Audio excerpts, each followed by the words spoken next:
குரு பிரம்மா குரு விஷ்ணு குருதேவ மகேஸ்வரா குரு சாட்சாத் பரபிரம்மம் தஸ்மை ஸ்ரீ குருவே நமஹ. வணக்கம். கடவுள் அருள் டிவி நேயர்களுக்கு இனிய உற்சாகமான காலை வணக்கங்கள். வணக்கம் நண்பர்களே. சுக்கிர கிரகம் ஒரு மாதம் பெயர்ச்சி உண்டு. ஆனால் சுக்கிர கிரகத்தில் ஒரு தனித்தன்மை என்னன்னாக்கா, குரு எப்படி பொன்னன் அப்படின்னு சொல்கிறதுல நம்ம ரொம்ப முக்கியமாக இருக்கிறோமோ, அவர் தேவகுரு. சுக்கிரன் அசுரகுரு. சில்வர் அப்படிங்கிறதுக்கு இவர் தான் தலைவர். வெள்ளி ரெண்டுமே பவர் கண்டக்டர். சுக்கிரன் ஆச்சாரியர். இந்த தேவகுருவானவர் அசுரகுருவானவர் ஆச்சாரியர். யாருக்கெல்லாம் ஆச்சாரியர்கள்? யாரெல்லாம் காரியங்களை உழைப்பால் செய்பவர்கள், விவசாயிகள், வைசியர்கள்னு சொல்லக்கூடிய வியாபாரிகள், இப்படி எல்லாருக்கும் அந்த ஆச்சாரியர்கள். இந்த ஆச்சாரிய தன்மையில் இவர் என்ன செய்வார்னா, நிறைய நுணுக்கங்களை சொல்லிக் கொடுப்பார். அவங்களுக்கெல்லாம் ஒன்றும் தெரியாதுப்பா, பாவம்ப்பா, நான் சொல்லித்தரேன்னு சொல்லுவாங்க இல்லையா, அப்படி இறங்கி வந்து தன்னுடைய கரங்கோத்து கைப்பிடித்து அவர்களை வழிநடத்த சொல்வார். அதனால தான் தேவகுரு விட சுக்கிரகுரு வணங்கும் போது உடனே அவர் பலன் கொடுத்து விடுவார் அப்படின்னு மனத்தில் வைத்துக் கொள்வோம். செல்வங்கள் அதிகமாக வேண்டும், ஆடம்பரங்கள் வேண்டும், கலைகளிலே பிரச்சனை இல்லாமல் நல்லா வாழணும். நிறைய பேருக்கு இந்த துலா ராசியில் இருக்கிறவங்க தான் இசையிலையும் நல்ல ஒரு கலை நிகழ்ச்சிகளிலும் மீடியா துறைகளிலும் நல்ல நுணுக்கங்கள்லாம் பெற்றிருப்பார்கள். மகிழ்ச்சி நிறைந்த விஷயங்கள் எல்லாம் இங்கே தான் நடக்கும். அப்போது சித்திரம் எழுதுறதுன்னு படம் வரையதெல்லாம் இங்கே தான் இருக்கும். அப்படி சுக்கிரனுடைய ஆட்சி, மூல திரிகோண ஆட்சி கொண்டது இந்த துலா ராசின்னு பேர். அப்படி சுக்கிரனை பற்றி அனைத்து விதமான விஷயங்களும் கொண்டது அந்த ராசி. காலபுருஷ தத்துவத்தின் 7ஆம் இடம் அப்படின்வா. கலத்திரம் அப்படிங்கிறதுனால ஆண்களுக்கு திருமண வயதில் இருப்பவர்களுக்கு பார்க்கக்கூடியது இந்த சுக்கிரனை பார்ப்போம். எங்கே இருக்கிறாங்க, சுக்கிரன் எங்கே இருக்கிறான்னு. பெண்ணை பார்க்கும்போது மேஷராசி அப்படிங்கிறனால செவ்வாயை பார்ப்போம். செவ்வாய் எங்கே இருக்கிறான்னு பார்ப்போம். அப்போ தைரியஸ்தானத்தை கொண்ட இந்த ஆண்மகனுக்கு மேஷராசி அப்படிங்கிற பெண்மகளை பிடித்து கொடுத்தல் இந்த துலா ராசிக்காரை பிடித்து கொடுப்போம். அப்போ கைப்பிடித்து கொடுப்போம். இப்படி தான் மாற்றி மாற்றி பிடித்து கொடுப்போம். அப்போது வாழ்க்கையில் துணைகள் அப்படி அமைவதற்கு இந்த மேஷ துலா அப்படிங்கிற காம்பினேஷன் ரொம்ப முக்கியமானது அப்படின்னு புரிந்து கொள்கிறோம். இப்போ செவ்வாய்க்கும் இந்த சுக்கிரனுக்கான தொடர்பு புரிந்திருக்கும். இப்படிப்பட்ட ஒரு நிகழ்வுக்கு இன்றைக்கு நாம் பார்க்கும்போது வர சனிக்கிழமை அன்னைக்கு 29 மே 2025 அன்று சனிக்கிழமை பஞ்சமி திதி அன்று சுக்கிரனானவர் பெயர்கிறார். இவர் 29/6/2025 வரைக்கும் இருப்பார். ஆனி மாதம் 15ஆம் தேதி வரைக்கும் இருப்பார். முதலில் இப்போ இருந்துட்டு இருக்கிறது மீனராசியில் உச்சம் அப்படிங்கிற இடத்துல இருந்தார். இப்போ அவர் அங்கேருந்து மேஷ ராசிக்கு மூவ் ஆகிறார் பார்க்குறோம். சுக்கிரனுடைய அந்த கிவிங் பிரசாத் அப்படின்னு பார்த்தீங்கன்னா, வாமன அவதாரம்னு திருமாலுடைய அவதாரம் இருக்கும்.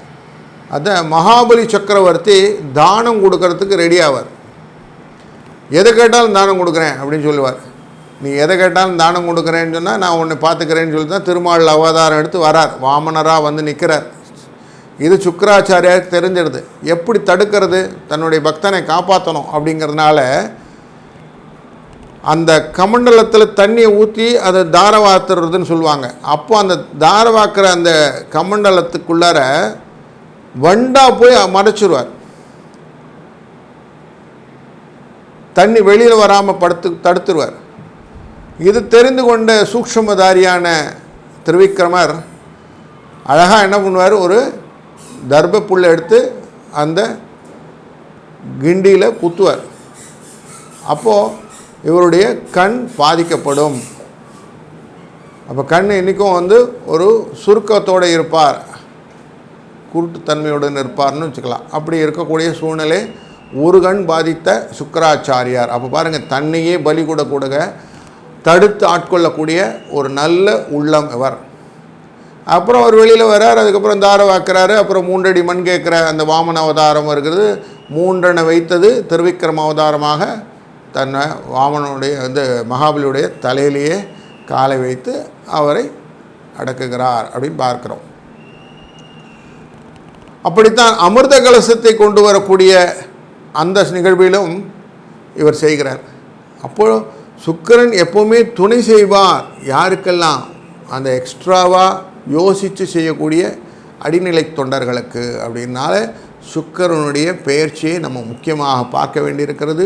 நாம் தொடர்ந்து ஒரு ராசிக்கும் சுக்கிரன் பெயர்ச்சியினாலே என்ன பலன் கிடைக்கும், அதற்கு தான் பரிகாரம் உண்டா என்று பார்ப்போம். கணவன் மனைவி பிரச்சனை தீர, பிரிந்தவர்கள் ஒன்று சேர, தகாத உறவில் இருந்து விடுபட, செய்வினையை செய்தவருக்கே திருப்பிவிட, எதிரிகள் உதிரிகளாக, வழக்கில் வெற்றி காண, வியாபாரத்தில் முன்னேற்றம் அடைய, பணம் பொன் பொருள் சேர 11 நாளில் உங்களது அனைத்து பிரச்சனைகளும் கேரள முறையில் பிரசன்னம் பார்த்து சரி செய்யப்படும்.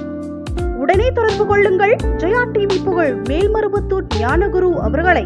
வணக்கம் கடகராசி அன்பர்களே, உங்கள் ராசியிலேருந்து கவுண்ட் பண்ணி பார்த்தோம்னா துலா ராசிங்கிறது 4ஆம் இடத்தில் அமையும்.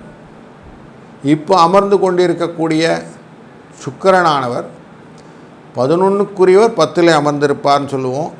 மேஷ ராசிக்குள்ளார ரிஷப ராசிக்காரர் அமர்ந்திருக்கிறார். 4 அப்படின்னாலே வண்டி வாகன யோகம் அப்படின்னு சொல்லுவோம். அப்படி மனை வண்டி வாகன யோகத்தை கொடுக்கக்கூடிய சூழ்நிலையிலே உங்கள் ராசிக்குள்ளே சுக்கிரன் வந்துட்டால் பகைஸ்தானம்னு பேர். அப்போது இது ரிலேட்டடான சின்ன சின்ன ஃப்ரிக்ஷன்ஸை கொடுக்கக்கூடிய சூழ்நிலையும் கொடுப்பார். ஸோ கொஞ்சம் எதிர்ப்புகளும் உண்டு, எதிர்பார்ப்புகளும் உண்டு. அப்படிங்கிற ஈக்குவேஷன் தான் இந்த மேஷ ராசிக்குள்ளார சுக்கிரன் வந்த தன்மை.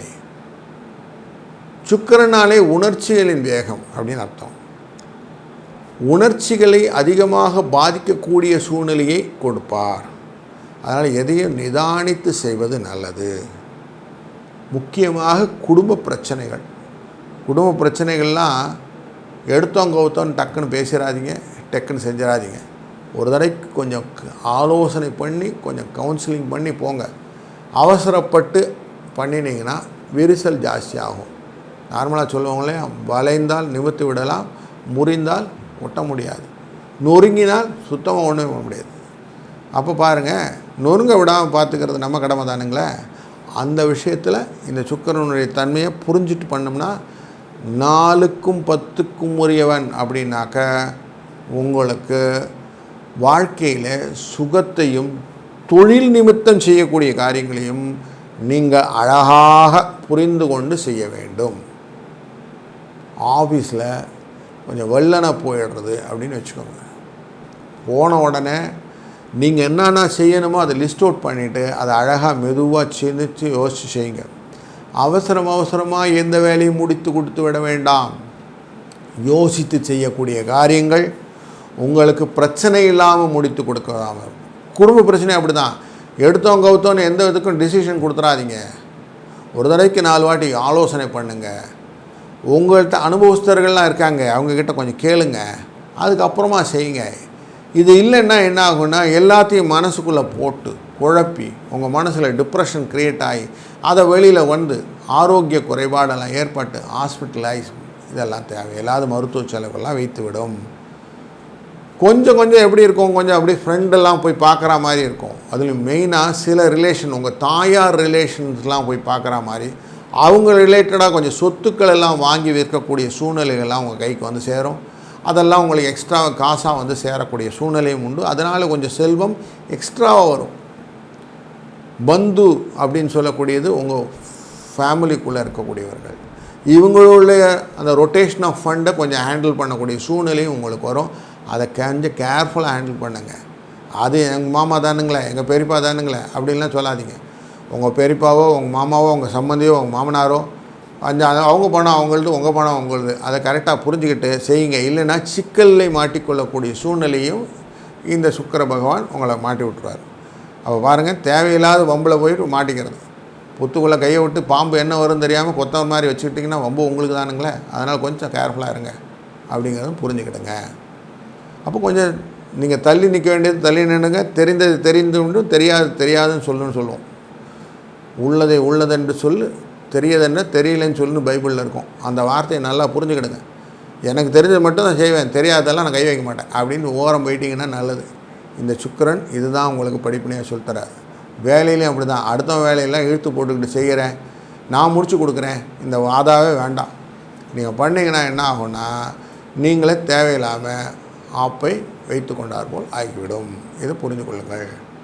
சில அன்பர்களுக்கு குடும்ப விஷயமாக பேசும்போது சில சுப நிகழ்ச்சிகளை பேசுவதற்கான வாய்ப்புகளும் கிடைக்கும். திருமணம் போன்ற நல்ல நிகழ்வுகளுக்கான முத்தாய்ப்பான விஷயங்கள் எல்லாம் நடக்கக்கூடிய சூழ்நிலையும், அதனாலே வரவுகளான செல்வமும் ஆபரண சேர்க்கையும் வரும். சில அன்பர்கள் இந்த சில்வர் அப்படிங்கிற ஆர்டிகல்ஸ்லாம் வாங்கிறதுக்கான ஆப்பர்ச்சுனிட்டி கிடைக்கும். சாந்தினின்னு சொல்லுவான் இந்த ஹிந்தியில் சொல்லும்போது. அந்த சாந்தினிங்கிறது வரக்கூடிய விஷயங்கள். சாந்தினி யோகம்னே உண்டு, அது இந்த யோகத்தை சேர்ந்ததாகும். கடகராசிக்கு அது உண்டு. அதனால் செல்வ சேர்க்கையிலே ஆபரண சேர்க்கையிலும் வெள்ளி கொஞ்சம் பிரதானப்பட்டு வரும் அப்படிங்கிற சூழ்நிலையும் இந்த பீரியடில் உங்களுக்கு கிடைக்கும். அப்போது உங்களுக்கு நல்ல நல்ல நிகழ்வுகளை நடப்பதற்கு இந்த சுக்கிர பெயர்ச்சி ஒரு வழி காட்டுகிறது. நார்மலாக இந்த ஆடம்பரமான ஹோட்டலில் போய் தங்கணும், வெளியூரெலாம் பயணம் செய்யணும், மகிழ்வாக இருக்கணும் அப்படிங்கிற எண்ணங்களை இந்த சுக்கிர பெயர்ச்சி ஏற்படுத்தும். அதனால் கொஞ்சம் ஆஃபீஸில் லீவ் போட்டு அப்படி கொஞ்சம் அவுட்டிங்லாம் போகலான்னு தோணும். அப்போ போகும்போது இந்த டியூன் பண்ணி நல்லா பாட்டெல்லாம் கேட்டுக்கிட்டு டான்ஸெல்லாம் ஆடிட்டு மகிழ்ச்சியாக இருக்கணும் அப்படிங்கிற ரிசார்ட்ஸுக்கெல்லாம் போகக்கூடிய ஒரு ஆப்பர்ச்சுனிட்டியே கொடுக்கும். அதாவது நான் போய்ட்டு நாங்கள் டான்ஸ் ஆடணும் சார் அப்படின்னு சொல்கிறதே அப்படி தான் சொல்லுவான். கல்யாண வீட்டுக்கு வந்தால் நான் டான்ஸ் ஆடுவேன் அப்படின்னு இந்த கடகராசிக்காரன் முதல்ல சொல்லிவிட்டு அதுக்கப்புறம் தான் அதுக்கேற்ற மாதிரி ட்ரெஸ்ஸை போட்டுக்கிட்டு தான் போவாங்க. அப்படி இந்த சுக்கிர பெயர்ச்சி உங்களை டான்ஸ் ஆட வைக்க போகுதுன்னு உண்மைதான். அதையும் நீங்கள் மகிழ்வுடன் செய்ய போகிறீர்கள். ஆனால் உங்கள் ஹெல்த்து அதுக்கு பர்மிட் பண்ணுதா அப்படின்ட்டு கரெக்டாக பார்த்துக்கிடுங்க. அதை மட்டும் கரெக்டாக பார்த்துக்கிட்டிங்கன்னா போதும். நீங்கள் பாடு டான்ஸ் ஆடிட்டு காலை பிடிச்சிக்கிச்சு கை பிடிச்சிக்கிச்சு அப்படின்னா உங்களுக்கு தான் பிரச்சனைங்கிறதும் புரிஞ்சு கொள்ளுங்கள். அதான் சொன்னேன், உணர்ச்சியினால் பாதிப்பு உண்டாகி அதனால் நீங்கள் அவஸ்தைப்படக்கூடிய சூழ்நிலை உண்டுனால ரொம்ப எக்ஸைட்மெண்ட் அப்படிங்கிறதும் மைண்டில் வேண்டாம். அதை கொஞ்சம் குறைச்சிட்டு இந்த சுக்கிர பயிற்சி ஹேண்டில் பண்ணிங்கன்னா போதும். இந்த ஒரு மாதம் 29 ஜூன் வரைக்கும் இருக்கக்கூடிய பீரியடில் அப்படியே ஸ்மூத்தாக ஹேண்டில் பண்ணிட்டு போயிட்டே இருந்தீங்கன்னா ப்ராப்ளம் ஒன்றும் பெருசாக ஸ்க்ராட்ச் இல்லை. இல்லைன்னா கொஞ்சம் ஹெல்த் இஷ்யூஸ் வந்து அதுக்காக கொஞ்சம் அவுட்டிங் ஆஃப் மணி ஃப்ளோ டாக்டர்ஸ்க்கு போய் சேரும். அதனால் கொஞ்சம் அது மட்டும் கண்ட்ரோல் பண்ணிக்கிடுங்க. அதுலேயும் எஸ்பெஷலி இந்த சுக்கிரன் பரணி நட்சத்திரம் அப்படிங்கிற நட்சத்திரத்தை கிராஸ் பண்ண வர்றார். அவருடைய நட்சத்திரத்திலே வரும்போது அத்தனை வீரமாக இருப்பார். அப்படின்னால உங்களுக்கு அத்தனை விஷயமும் பாசிட்டிவானாலும் சரி நெகட்டிவானாலும் கைமேல் பலன் அப்படின்னு கொடுப்பார். இது எப்படி தடுத்துக்கிறது அப்படின்னாக்க, உங்கள் ராசியில் நம்ம பார்க்கோம் ஸ்ரீ ரங்கநாத பெருமாள் இருப்பார். ரங்கநாத பெருமாள் காலடியில் அமர்ந்திருப்பதே ஸ்ரீதேவி பிராட்டியார். இந்த ஸ்ரீதேவி பிராட்டியாரை தினமும் மனதில் நினைத்துக் கொள்ளுங்கள். லக்ஷ்மியை மனதில் நினைத்து செய்யக்கூடிய காரியங்கள் அனைத்தும் வெற்றி. அதுவும் எஸ்பெஷலி வெள்ளிக்கிழமை அன்னைக்கு அவசியம் லக்ஷ்மி ஸ்லோகங்கள் தெரிந்தால் சொல்வது, வெள்ளை மலர்களாலே லக்ஷ்மியை பூசிப்பது, 2 விளக்கான லக்ஷ்மிக்காக ஏற்றி வைப்பது, இப்படிலாம் பண்ணிங்கன்னா வரக்கூடிய கஷ்டங்களெல்லாம் இல்லாமல் நல்ல நிவாரணத்துடன் சௌக்கியத்துடன் அந்த சந்தோஷத்துடன் உங்களுடைய வாழ்க்கை அனுபவபூர்வமாக நன்றாக இருக்கும் என்பதை மனதில் கொண்டுகள். இந்த சுக்கிர பெயர்ச்சி உங்களுக்கு அனைத்து விதமான அருளையும் பொருளையும் தரட்டும். கடவுள் அருள் டிவியை பார்த்தமைக்க நன்றிகள். மேலும் இது போன்ற தகவல்களை தெரிந்து கொள்ள கடவுள் அருள் டிவியை சப்ஸ்கிரைப் செய்யுங்கள். மறக்காமல் பெல் ஐக்கானை கிளிக் செய்யுங்கள். கணவன் மனைவி பிரச்சனை தீர, பிரிந்தவர்கள் ஒன்று சேர, தகாத உறவில் இருந்து விடுபட, செய்வினையை செய்தவருக்கே திருப்பிவிட, எதிரிகள் உதிரிகளாக வழக்கில் வெற்றி காண, வியாபாரத்தில் முன்னேற்றம் அடைய, பணம் பொன் பொருள் சேர 11 நாளில் உங்களது அனைத்து பிரச்சனைகளும் கேரள முறையில் பிரசன்னம் பார்த்து சரி செய்யப்படும். உடனே தொடர்பு கொள்ளுங்கள் ஜெயா டிவி புகழ் மேல்மருவத்தூர் ஞானகுரு அவர்களை.